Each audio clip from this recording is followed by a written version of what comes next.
ہمارے چینل پاک ٹائم کو لائک کریں، سبسکرائب کریں اور ساتھ ہی بیل آئیکن کو پریس کریں، آپ کو اپڈیٹس ملتی رہیں گی۔ بسم اللہ الرحمن الرحیم۔ السلام علیکم ناظرین۔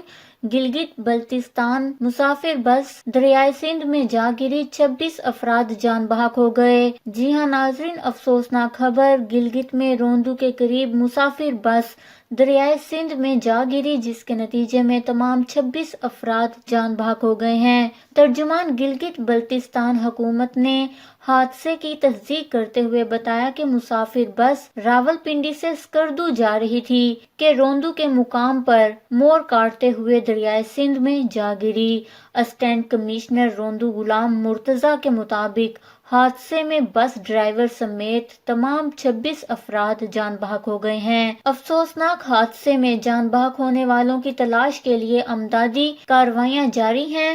پاک فوج، پولیس اور ریسکیو اہلکار امدادی کارروائیوں میں مصروف ہیں۔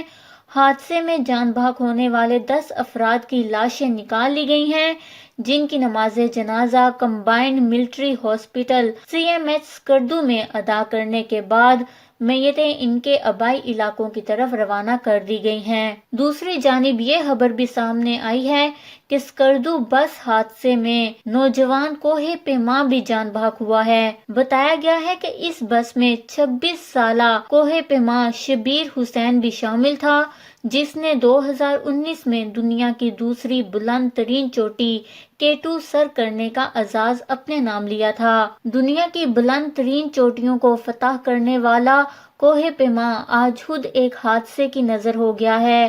پولیس نے واقعے کی ابتدائی رپورٹ جاری کرتے ہوئے بتایا ہے کہ دوران ڈرائیونگ گاڑی پھسل گئی تھی، جس کے بعد ڈرائیور سے کنٹرول نہ ہوئی اور بس جا کر دریائے سندھ میں گر گئی۔ اللہ تعالیٰ تمام مرحومین کے درجات بلند فرمائے، آمین۔ اس خبر کو لے کر اپنے قیمتی رائے کا اظہار نیچے کمنٹس میں ضرور کریے گا۔ ہمارے چینل کو سبسکرائب کریں، آپ کو لیٹسٹ اپڈیٹس ملتی رہیں گی۔